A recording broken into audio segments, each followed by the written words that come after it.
Good morning. Hope everybody having a wonderful Saturday. It's nice and beautiful today. You know, got to celebrate Kane's second birthday today. Birthday yesterday, birthday party today. So Kane, hey, they don't like having birthdays back to back, and everything. Also got start off with,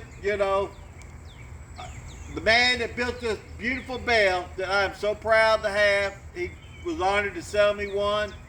You know, ringing the bell today in memory of him, Scott Sellers, Mr. Jerry's son, that passed away with cancer way too young, 52 years old. So as we ring the bell today, we want to keep him in our thoughts and all. So thank you, Mr. Jerry, and everything. So we also got some birthdays,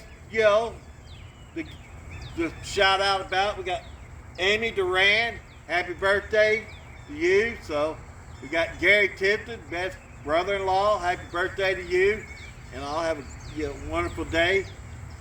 So, and don't be afraid to help someone. Sometimes when you help people, stuff don't turn out the way you hope it does. But don't stop doing it. Keep it up. That sort of keeps us all going to help one another, because it takes us all to survive in this world anymore. We can't seem to do it alone. So, but everybody have a wonderful Saturday. Enjoy this beautiful day. Take time. Think about plants you're going to start buying and planting and all, and I'll get into that later. So, but here's our bell ring today. Have a wonderful one.